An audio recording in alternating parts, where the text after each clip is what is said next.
All right, let's make sure Facebook's doing its thing. Oh, Maverick's saying, hey. Um, yeah, let Facebook do its thing. Tell everybody that we're here, we're live, and we're getting ready for another free training. I see you now.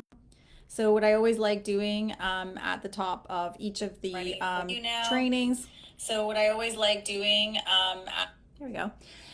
Is knowing who's here. So you can do that by just popping into the comments. Let me know if you're here live or if you're catching this at a later time inside this community. Let me know that you're here on the replay. I always like knowing who the imperfect action takers are. And remember, these trainings are about doing simple things better. And today we're talking about, well, we're getting to the bottom of the truth about those workouts, why they're not enough for losing weight.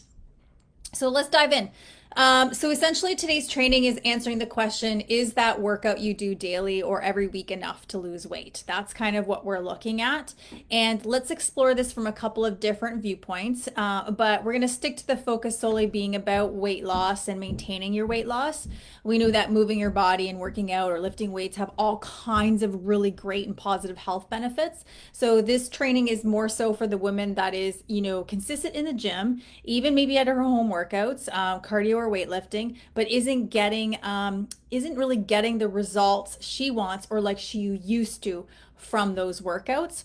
It also goes to that woman who maybe, because what I hear from women too when I start coaching with them is that they're very either or. It's they're either doing, the exercise thing where they're consistently logging, they're doing the best that they've ever done with their workouts, and over here they're just focusing on eating healthy, but it doesn't follow the same kind of guidelines or the same kind of specificity as the workouts. Or they're either doing the nutrition thing really, really well and they've got the guidelines down pat for that, but not doing the nutrition thing as well. So it kind of goes out to that one there. So let me start off by asking, what is it that you're ultimately trying to achieve by working out? And you can certainly drop that into the comments too. What are you ultimately trying to achieve by working out?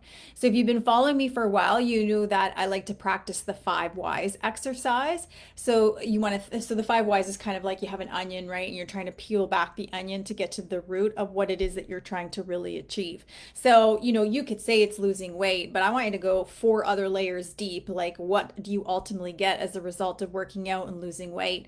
If it's about I work out to eat, what ultimately do you get as a result of that? So, love to hear your answers there. So, let's start off by answering, is more better, right? And I just recently had this conversation with a client who was doing really well, and then she's seeing the scale kind of go up, and she's like, okay, I just need to get on the cardio train, I just need to do more. And I was like, back up, right? So if your goal is a weight loss, there's a point of diminishing returns when it comes to cardio.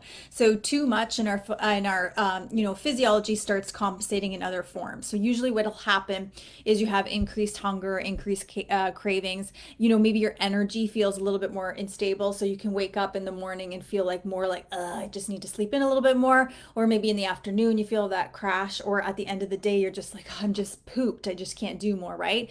It also, you can see mood changes as well, and not to mention the, psychological implications of trying to fight those things, 24/7, basically, right? We don't often think about the mental energy that it's taking and how that's tanking our willpower and just basically our energy, right? So here's the thing. If you're like most people, including me years ago, you'll think more exercise equals more calories burned equals more weight loss. 2 thumbs up, right? If a little is good, then a more has to be even better, right? But the problem is the metabolism doesn't kind of respond linear like that. Yeah, sorry. Over time, it gets more efficient, burning fewer calories for the same effort and the time spent. So if you're still thinking cardio is kind of the best way to lose weight, particularly in menopause or perimenopause, think about this. Adding more minutes to your cardio, you'll naturally have to reduce the intensity, and the hormonal response of moderate intensity exercise is different than that of the high intensity exercise like sprints or like weight training. So, and the analogy that I like to use here two is like, if you think about like a mail carrier, right? Mail carriers come in all different shapes and sizes. And so is it, they've gone probably from a sedentary job or from doing that job over time. So it's like, okay, well, they're definitely getting more than 10,000 steps a day. Well, how come they come in different shapes and sizes, right? And so one, we have to consider that there's one, a diminishing return on the amount that we do, right? And then number two is that we have to think about, okay, well, from perimenopause and menopause, what impact does that have hormonally on us as well? And we have to think about that. And we have to think about, although we would love it to, it doesn't happen linearly, meaning like if I do this, I get this result, A plus B equals C. So you may miss out on some of the most powerful anabolic and fat burning hormones like your growth hormone, and yes, women need a little bit of testosterone as well, and preferentially elevate cortisol, which can increase your hunger and your cravings, and so much that we can easily outdo the kind of the number of calories that are burned during exercise, or worse, just be white knuckling it, constantly trying to prevent ourselves from diving into, let's say, a pan of brownies, or or it's like fish and chips, or it's like onion rings in a burger, or it's more drinks. That's for example. The goal isn't more, the goal is to be effective and efficient in the less amount of time needed to get the maximum results you want. And the thing that here is like women get caught up in like this, what used to work, but it used to work in your 20s, early 30s, and now you're in peri and menopause and we're not shifting gears there. And number two is we just kind of say like, we get down on ourselves, right? Like it's about my willpower. Why isn't this working? We get really defeated, and then we get into all or nothing where it's like, oh, if this isn't working, I might as well eat. I might as well not do it, right? But we're really not thinking about, on the flip side, what it's doing on our hormonal side of things. And how it's like, okay, well, if I am burning this amount of calories, how come the weight isn't going off? One, because we expect it to go linear, and like I just said, it doesn't happen that way. But two, we're not looking at, okay, the impact it's playing on your hormones and how that's affecting the result that you're not seeing, for example, on the scale. So let's say you work out 1 hour 3 to 5 times a week. Is that going to be the primary driver for your weight loss or even your fat loss? And I want to like pause there. Do you really feel like it's going to be the thing that's going to really drive that weight loss or even that fat loss? So 1 hour a week, 3 times, that's 3 hours a week. 5 times a week is 5 hours a week. 6 days a week is 6 hours a week. So out of all of the waking hours that you're up or whatever, is 6 hours a week going to be the primary driver for your weight loss or even your fat loss? Let me know. Simply put, nutrition is the key to fat loss. Exercise, particularly weightlifting, is what changes the shape of your body, right? The goal when you lose weight is to keep as much muscle as you possibly can, right? And then you want to look at maybe even building some too. We want to actually lose fat, not muscle. Put another way, the goal is to reduce body fat while also keeping the muscle you have or even building more muscle. So by reducing kind of that total fat on your body or increasing muscle mass, you'll end up with lower body fat percentages.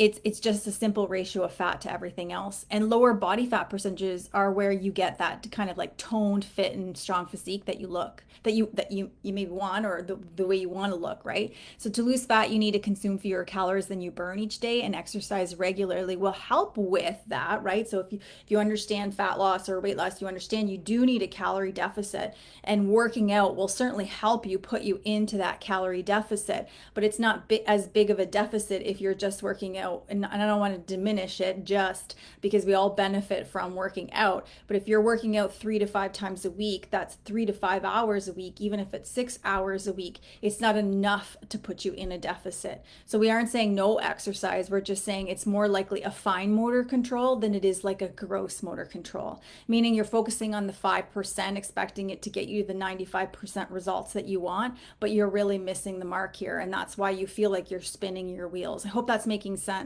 So now we understand that workouts will change the shape of your body, but not the key driver to weight loss or fat loss. Let's look at it another way. So I'll over kind of simplify this for the sake of this training, but roughly, a 3,500 calories roughly equals 1 pound of fat. So if you want to lose 1 pound of fat per week, you need to create a calorie deficit of about 500 calories. Please do not go and adjust your MyFitnessPal for this, because I'm oversimplifying here. Now, and it means saying that this is what you should do, because after coaching women for 15 plus years, this is where you'll see your cravings and your hunger skyrocket and your energy tank. But let's kind of just like put that aside and move through this kind of simple explanation so I can make you understand it, right? Your options to create a calorie deficit include, so for example, if I wanted to create the 500 calorie deficit, in order to lose 1 pound per week, let's say, again, oversimplified it, one way that I can do that is consume 500 fewer calories per day to lose 1 pound a week. For example, I could cut out a bagel and cream cheese, about 4 to 5 slices of bacon, a large frappuccino like drink, maybe like a sub, for example, that you're getting. I can burn 500 more calories per day to lose 1 pound a week every day, even on the weekends. And when you're stressed and tired, every day it's equivalent to 8 kilometers per day running and a little longer if you're walking. Or I can do a combination of two. Which one is easier? Which one is easier? Is it easier just to cut out 500 calories of those foods? Some of you might be thinking, holy crap, just cutting out a bagel and cream cheese is enough. For some, it's like, I've had a client who drank 6 coffees with one cream, one sugar. That was enough for her to just cut out, right? Some of you will say, oh, well, my husband and I did this challenge and he lost all this weight just by cutting out his nighttime snacking, right? And so that feels a little bit easier than walking, running an equivalent of 8 kilometers per day, no matter what, every single day. And not to mention, we've done several trainings on the impact on the hormonal level that they'll have. But what is easier, one would argue that it's more effective and more time efficient if you consume 500 less calories than it is to burn 500 additional calories. So you can burn 10 to 15 calories per minute with intense cardio, but you eat about 100 calories per minute when eating. Nutrition is more important to drive that weight loss. So in the sense is like, okay, well, you can do 10 to 15 calories per minute with intense cardio, but I can way outdo that by eating a chocolate bar. I can way outdo that by getting a smile cookie at Tim Hortons. I could way outdo that by a couple of drinks on the weekends, for example. And so then it kind of makes you put it into perspective as, I'm doing all of this and there's really great benefits and I don't want you to stop doing all of this, right? But I'm really just putting all my eggs into a fine motor control in the 5%. And that's why it's not yielding the 95% results that I want. So on banking on that, is a 1 hour workout enough, really? When it comes to weight loss or even fat loss, it misses the mark. And think about it this way, about 30% of your fat loss will come from your activity level, 70% from your nutrition and kind of lifestyle, and 100% will come from long-term consistency. And what I hear from women is like when they're banking on their workouts, when life gets busy, when they get stressed, when they're super, their energy is tanked, for example, when it's like they're out of their routine or their schedule, kids' sports pick up, they're going through an injury, their parents are ill and you have to take care of them, for example, your aging parents. It's like consistency is no longer there, right? And so that also trips up your ability to see the results that you want. So how should we think about fat loss? You know that we know we want to preserve and we want to even build muscle while losing fat, right? And why that's important. We've done lots of trainings around that. We need to do a few things. One, we need to lift heavy things, right? To do that, we need to eat a balanced diet on your goals because we want to make sure that we're eating enough, particularly prioritizing protein so that we can preserve and build muscle. And we want to rest so that your body can recover, because actually what we think is happening is that your muscles grow when you're in the gym, but they actually grow when you're in recovery. So think about it this way. Every day your body eats food. These food contains calories, right? Your body then needs to decide what to do with these calories, and it essentially has, 3 fates, basically, right? So burn for fuel, rebuild muscle or build muscle, and store as fat. This is where the problem kind of arises when you overeat calories and your body doesn't need any more to fuel itself. It takes those extra calories and stores them as fat, even though you want to lose weight. So, right? Because our goal is the opposite of that. We don't want to store as fat. We can stop this by eating in a calorie deficit, but also by prioritizing building and preserving muscles too. Then it's like, okay, now we got 2 eggs in our basket in terms of trying to get into that calorie deficit. We're building and preserving muscles, right? And so that's going to help. But also nutrition is going to be the primary driver, right? And we want to do that by being in a calorie deficit, but eating in a balanced way that helps kind of support our goals and doesn't take our energy and our cravings and our hunger, right? But the workout is not going going to be the primary driver, right? So further to this, health experts are of the belief that no matter how hard you train at the gym for an hour or two, it's not going to improve your health and fitness levels if you're sedentary the rest of the day, if you're overeating, if you're unhealthy snacking, if you're weekend over drinking, your meals are inconsistent, you have poor sleep quality and stress management. So all that to say is that sometimes we bank so much on that workout and we feel like we're doing everything, but really it's like we're not looking at optimizing the other hours when we're awake, what we're doing in terms of our sleep and our stress management, what we're doing in terms of our eating, and in terms of our movement quality or our movement in general throughout the day.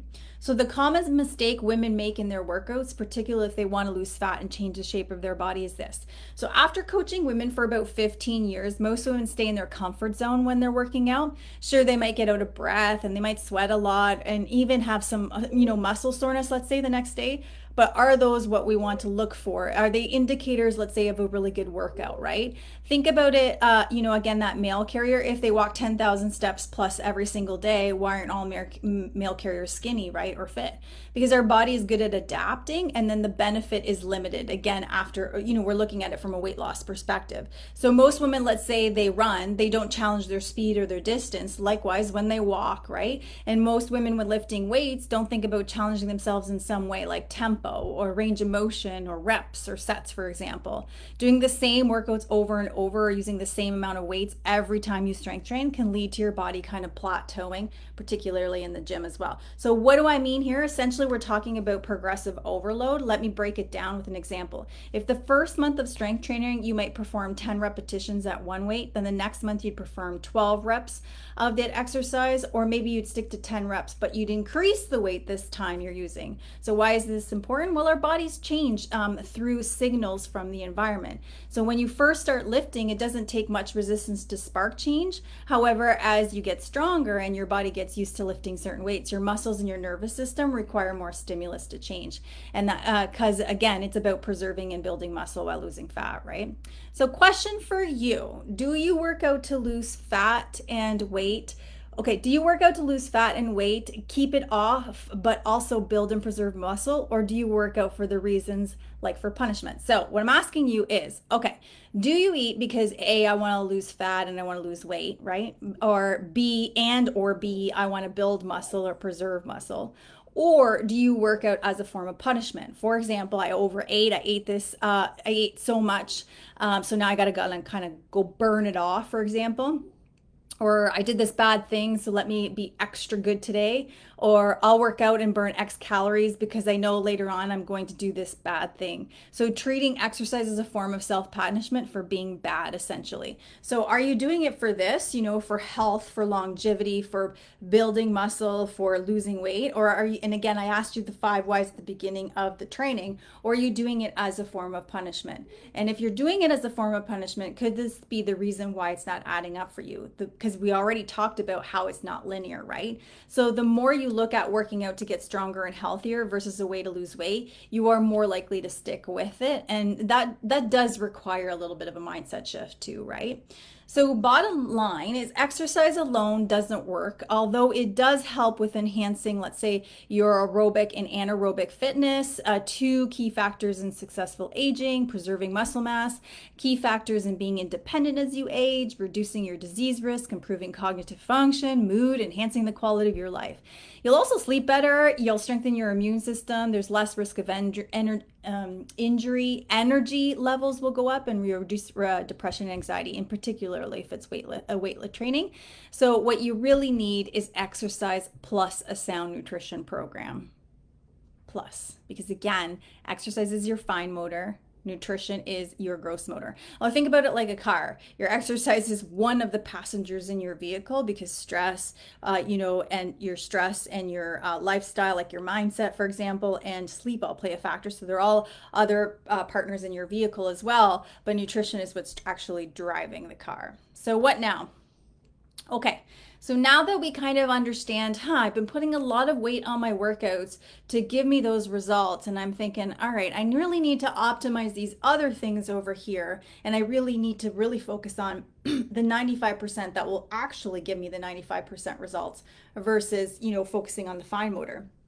So what we need to do now is we need to get honest and think about weight loss and fat loss like a toolkit. And we got to think about, okay, so you have a toolkit here, and we got to think about what are the tools that are in your toolkit to help you do this, right? And so this is where you really need to get super honest with yourself. So what are the tools you have in your toolkit that focus on the gross motor control? So if you said to me, the tool that I have is healthy eating, I need you to be more specific, because my version of healthy eating will look different than your version of healthy eating. Or if you're like cutting out carbs, I need you to be specific. What are you cutting out? Refined sugars, like, junk food, for example? Or are you cutting out fruit and rice and whole grains and that sort of thing as well, right? If you're saying that one of my toolkits is drinking half my body weight in ounces, that's a really specific tool. That's a great tool, right? If you're saying increase my protein, then we got to know how much protein are you actually fucking eating right now in order to know if you're eating the baseline. Because I got to tell you, after coaching women for 15 years, you're not eating enough protein, right? So what are the tools you have in your toolkit that help you focus on the gross motor control? And if it helps, for some women, it helps to kind of draw it out. And so you kind of label it. And then you can start to see which ones are specific and which ones aren't. And a good way of doing it is going through your toolkit with someone who's not looking at health. So usually, like, for example, some of you have spouses that are just not looking at weight loss or fat loss. And you could say, what does this mean? What does this mean? What does this? And if they have a different interpretation than you need to be more specific with your tools. Okay. And what is the percentage you're using those tools on a daily basis, not a Monday to Friday basis, a Monday to Sunday basis, times 4 weeks, times 60 days, times 90, times a year. So what's the percentage that you think you're using those tools on a daily basis? So you really need to do the first step before you can get to the second step. Number 3, and out of the percentage you're using the tools on a daily basis, are you using them to 60% proficiency, 70%, 80%, 90%, or 100%? So take all your tools, be really specific about each one of them, put a percentage, how much are you using each one daily, and then put your level of proficiency with each one. Then prove it to me, prove it to yourself, lay out the evidence. So I saying, I think I eat enough protein, I think I drink enough water, that sort of thing, or I think I eat enough fiber. It's not a feeling, it's not a thinking, it's a knowing. Like, that 2 + 2 = 4. Because what this is going to help you uncover from that is it's going to help you uncover that, one, I have very vague tools. So no wonder I don't know which direction I'm headed to or what tool to pick up. Number 2, it's going to help you see that you don't pick up those tools on a daily basis. You don't have a high percentage. When you're specific with those tools, you don't have a high percentage. And the other thing is that you're not as proficient as you think you are at executing them. And how are we going to know that? Because you're going to prove it. You're actually going to have the evidence laid out, right? Because we're not going to be in our thinking brain or in our feeling brain. We're going to be in our knowing brain. Okay, so I hope that this helps. What I always love is when people head to the comments, the women in this community head to the comments and tell me, what's your takeaway? What's the one imperfect action you're going to take as a result of listening to today's training? And my hope for you is that, I'm not giving up my workouts, but I'm going to stop giving them as much of, clout or as much weight as I think I am in order to reach the goals that I want. All right. So, so do the homework too. Do ask those questions too, because otherwise it's just information and you're not going to put it into action. And then what value did this training really hold for you, right? It's just like, a glass of water. You're not going to get the benefits of the hydration if you just drink it once. You're not going to get the benefits if you fill the glass and then just never drink the water, right? You have to consistently fill the glass and you have to consistently drink it every single day, perfectly or not perfectly, right? In order to get the results. Just listening to this training isn't actually you taking action, right? And just remember, it's about doing simple better. So if you find yourself needing support outside of this community and these trainings, you can reach out as I coach women 40 plus to, stop constantly dieting, know how to make empowered choices, be flexible versus all or nothing and perfect, and to get your freedom back and optimize your hormones and gut health too. I hope this helps. Can't wait to see you in the chat box below, letting me know what your takeaways are from today, and of course your imperfect action.